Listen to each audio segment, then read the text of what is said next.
자본금이 그럼 어디서 나오느냐가 또 문제가 될 수 있는 거예요. 결국엔 세금이죠. 보증 한도를 낮추는 방법밖에 없어요. 선택하는 부분에 있어서 임차인도 이 리스크가 있는 거를 감수하게끔 해야 돼요. 제도로서 자꾸 보장을 해주면 뭐가 되냐면 임차인 이 사람이 리스크를 감수하지 않는 거예요. 리스크를 감수하지 않고 위험이 많은 것을 가고 사고가 반드시 날 거를 정부가 대신 해줘라 이 얘기잖아요. 임차인이 보호를 받아야 되는 건 맞지만 보호를 무한정 해주면 안 되는 거예요.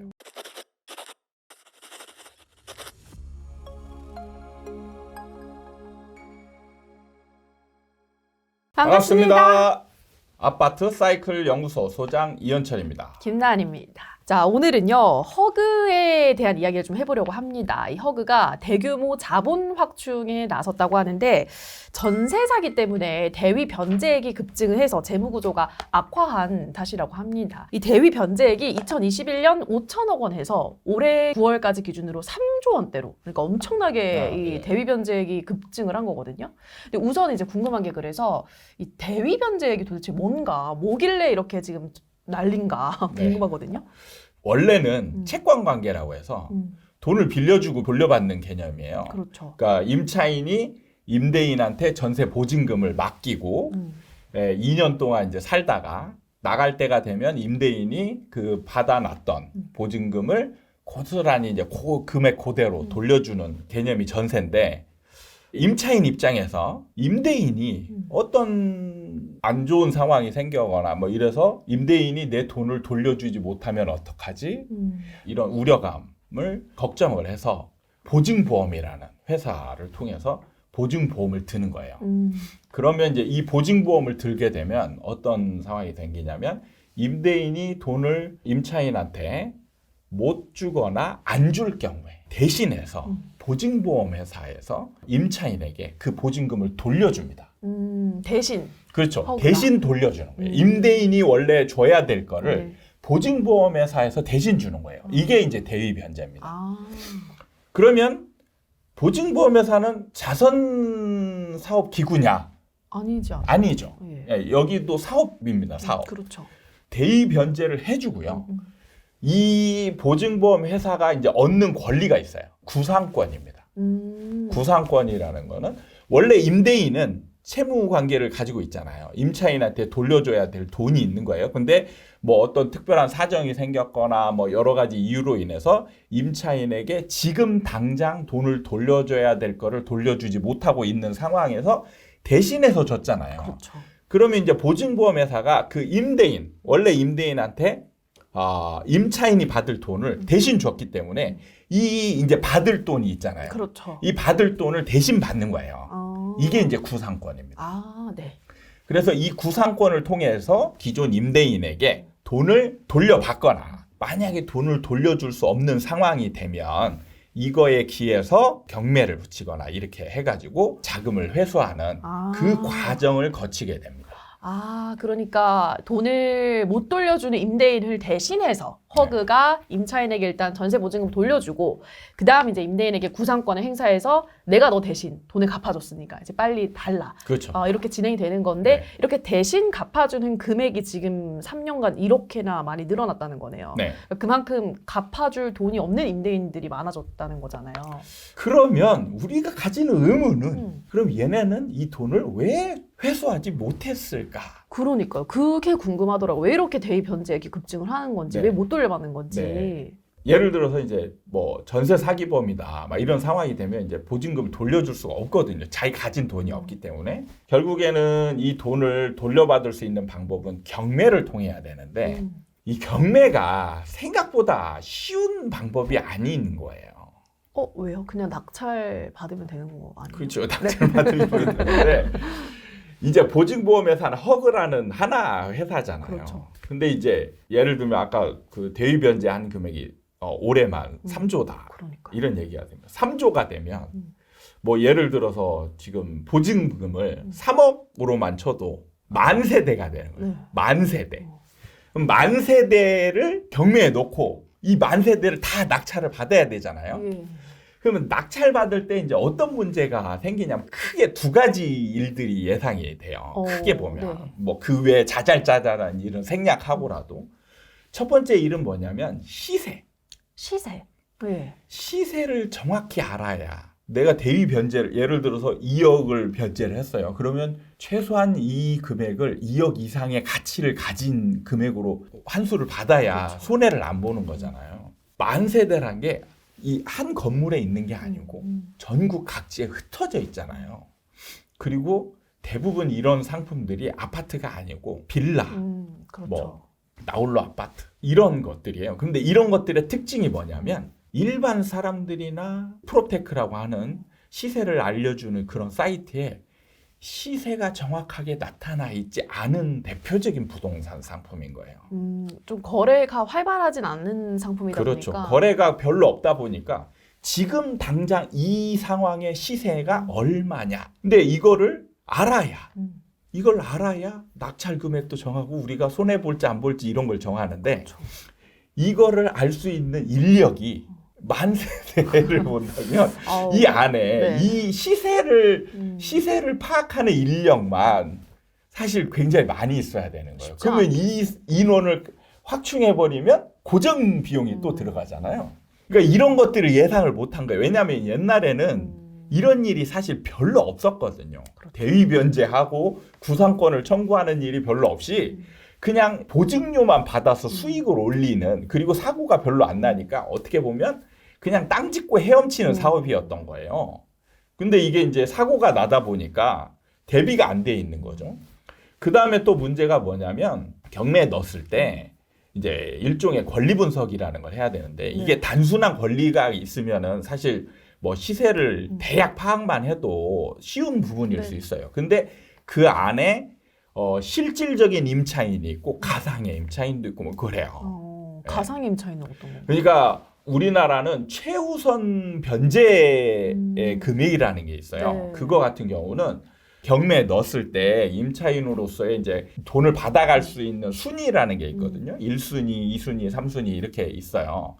근데 이 순위에 해당하지 않더라도 최우선이죠. 모든 순위를 제끼고 가장 우선적으로 돈을 받아갈 수 있는 금액이라는 게 있습니다.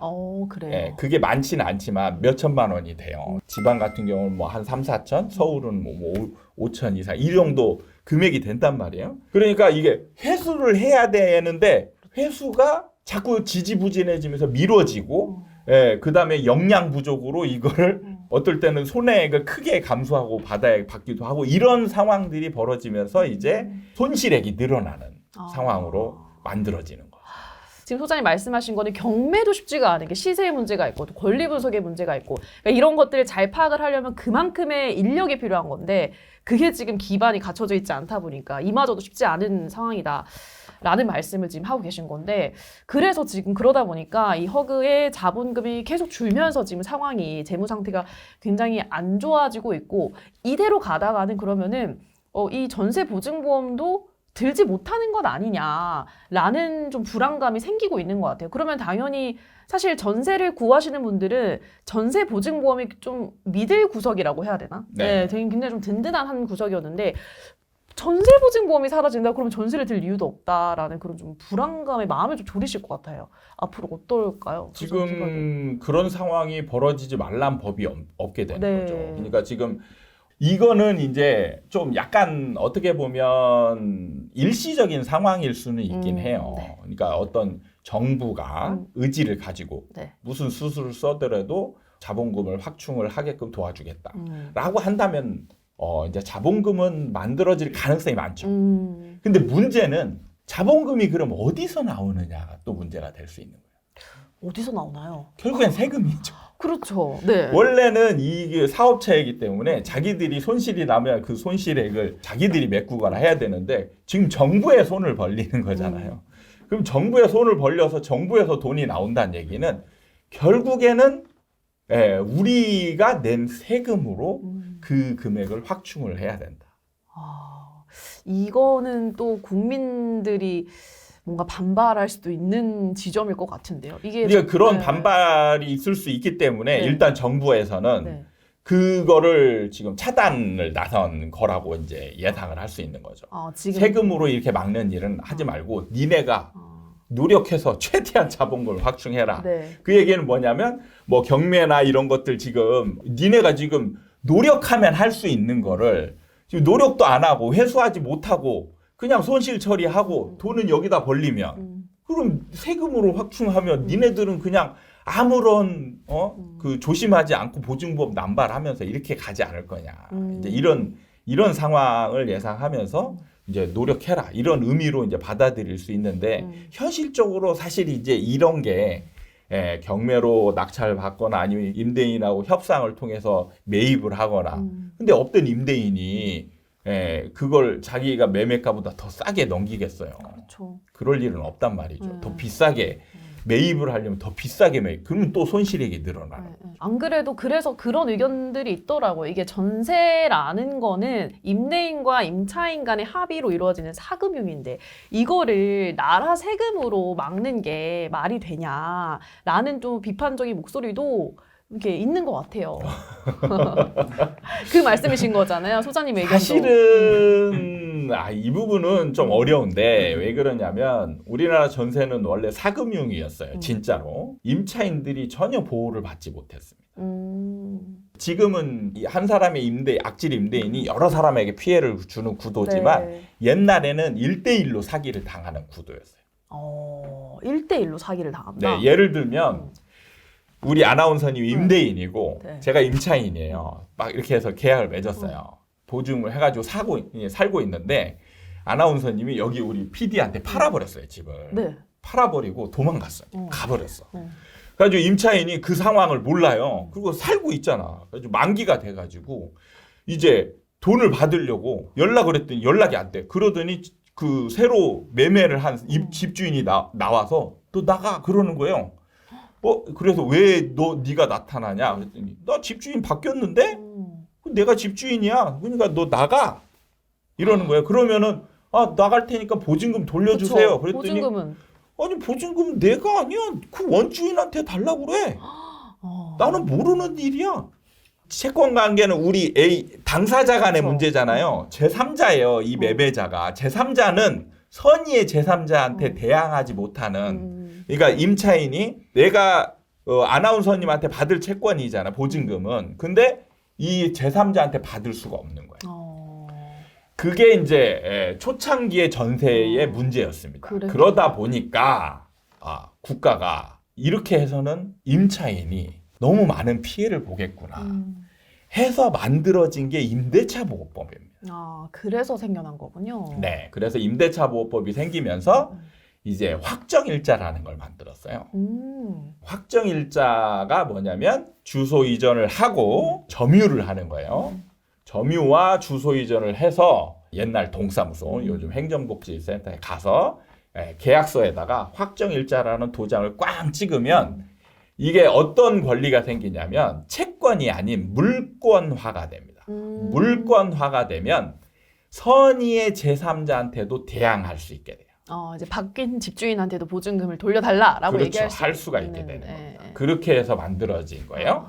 점점 진화가 됐는데 어느 순간부터 이제 매매가와 전세가가 이제 붙어 있는 상황들이 많이 발생한 거예요.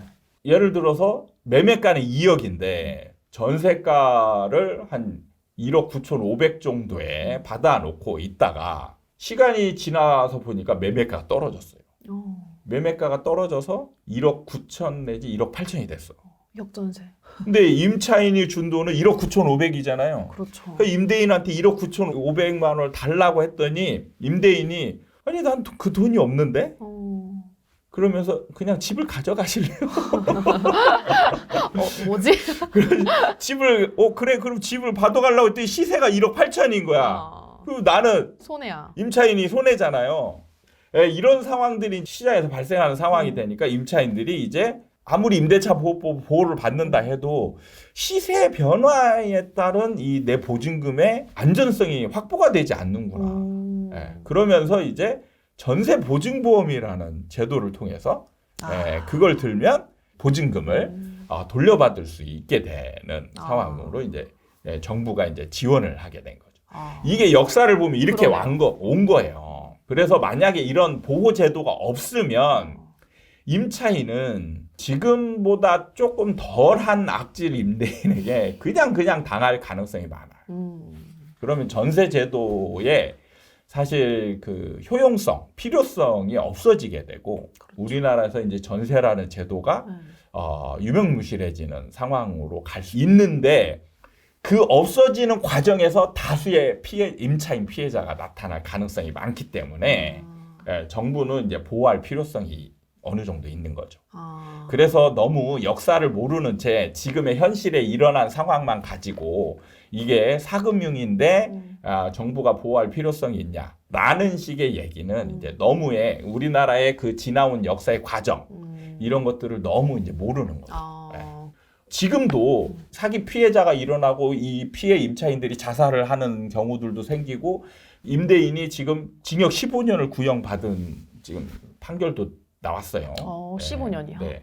이럼에도 불구하고 지금 시장에서는 아직도 이 전세 사기범이 되지 않은 전세 사기범에 거의 준하는 투자자들이 지금도 넘쳐나고 있어요. 사지 못해서 안달이 나 있어요. 그러니까 전세가와 매매가가 거의 갭이 없는 물건들을 찾아서 무피 투자를 하려고 하는 이 무분별한 투자자들이 줄을 서 있어요. 이런 사람들이 지금 넘쳐나는 한 이 전세 보증 보험은 밥인 거예요. 밥이 되는 거예요. 이 사람들은. 그러니까요. 네, 좀 보완을 해야죠. 이걸 안 하면 어떤 문제들이 생길 수 있냐면 보증 보험을 들고도 피해를 입는 임차인들이 생겨날 확률이 굉장히 높고요. 그렇죠. 그 다음에 자본금은 계속 손실을 보는 허그의 자본금을 세금으로 메꿔야 되는 그런 상황이 벌어질 수 있고 그 다음에 이걸 악용하는 일부의 악질 임대인들은 큰 돈을 벌고 그러니까 지금 너무 많은 문제점들이 노출되어 있는 상황이기 때문에 이제는 이제 전세 보증보험 제도를 지금 그대로 존치하는 거는 위험하다. 네, 뭐 소장님 말씀하셨지만 사실 뭐 어떤 제도든 항상 늘 허점이라는 게 있기 때문에 100% 완벽한 제도라는 건 없긴 하지만 또 전세라는 거 뭐 대한민국 사람들 뭐 거의 절반은 이용하는 그런 시스템이기 때문에 하루빨리 이 허점을 좀 잡아내서 전세 보증보험이라는 이 제도를 좀 탄탄하게 만들어내야 된다라고 말씀하셨는데 근데 그러면 이런 상황을 좀 벗어날 만한 그런 게 있을까요? 어쨌든 돈을 계속 대줄 수도 없는 거고 허그에 뭐 정부가 그렇다고 뭐 인력을 갑자기 수많은 인력 어디서 구해올 수도 없는 거고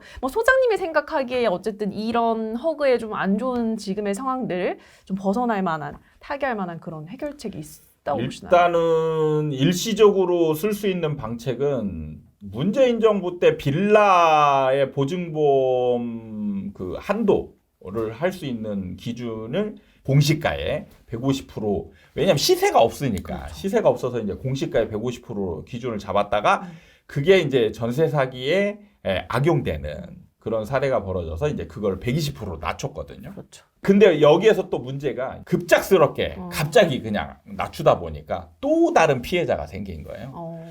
이 전세 보증 보험 제도를 일시적으로나마 이제 제도를 완전히 바꾸지 않고 할 수 있는 방법은 보증 한도를 낮추는 방법이에요. 여기서 더. 그렇죠. 보증 한도를 좀 낮춰주고 근데 갑자기 낮출 경우에 기존 임차인 예를 들어서 150%를 받았던 사람들이 뭐 7, 80%로 된다. 그럼 그 사람은 이제 갈 데가 없어지잖아요. 이제 그런 상황들을 한꺼번에 만들면 이제 또 난리가 나니까 네. 조금씩 낮춰서 이런 사람들은 어쩔 수 없이 이제 월세로 가야 되죠. 그러니까 전세 보증 한도를 갑자기 낮추면 그것도 큰 문제가 되기 때문에 서서히 그 한도를 낮추는 방향으로 가면은 조금 더 이제 허그의 이런 재무 상황이 더 건강해질 수 있는. 그렇죠. 사실 전세 보증 제도의 문제점은 전세가와 매매가가 붙어 있는 물건에서 생기는 거예요. 그렇죠. 네. 그게 없는 거는 생기지가 않아요, 사실은. 아파트 같은 경우는 전세 보증 사고가 거의 안 일어나거든요. 이런 붙어 있는 물건들의 보증 제도를 악용하는 그런 거를 막으려면 보증 한도를 낮추는 방법밖에 없어요. 네. 그래서 실제로는 보증 한도를 낮추면 이제 무슨 일이 생기냐면 전세와 매매가가 붙어 있는 물건들이 있어요. 시중에 있습니다. 근데 이제 이거를 임차인이 선택하는 거잖아요. 선택하는 부분에 있어서 임차인도 이 리스크가 있는 거를 감수하게끔 해야 돼요. 위험한 물건을 아니 본인 스스로 선택을 해서 내가 위험을 감수할 것이냐 선택하면 괜찮죠. 본인이 위험을 감수했으니까 그래 피해를 입으면 그냥 본인의 몫인 거예요. 근데 그 위험을 감수하지 않기 위해서 내가 회피하는 방법으로 가니까 약간 손해네. 월세로 가니까 제도로서 자꾸 보장을 해주면 뭐가 되냐면 임차인 이 사람이 리스크를 감수하지 않는 거예요. 리스크를 감수하지 않고 위험이 많은 것을 가고 사고가 반드시 날 거를 정부가 대신 해줘라 이 얘기잖아요. 그렇게 가면 안 되는 거예요. 임차인이 보호를 받아야 되는 건 맞지만 보호를 무한정 해주면 안 되는 거예요. 스스로 선택해서 위험을 회피할 수 있는 방향은 만들어줘야 되는 거예요.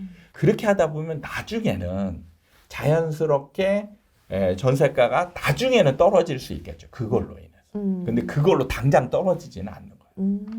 알겠습니다. 이제 소장님이 생각했을 때 방안은 전세 보증 한도를 이제 서서히 낮추는 방안이고, 그런데 이 한도를 낮췄는데도 이 이상의 전세금을 요구하는 곳에 전세를 들어가겠다고 하는 사람까지, 그 위험을 감수하는 사람까지 우리가 뭐 보호를 할 필요는 없다라는 이제 말씀으로 소장님의 의견은 정리가 된 것 같습니다. 알겠습니다. 오늘은 이렇게 이 허그가 대규모 자본 확충에 나선 이유, 또 이게 전세 보증보험이 계속될 수 있을까에 대한 또 의견까지 함께 나눠봤습니다. 저희는 다음 시간에 또 유익한 정보 가지고 돌아오도록 하겠습니다. 여러분 고맙습니다. 감사합니다.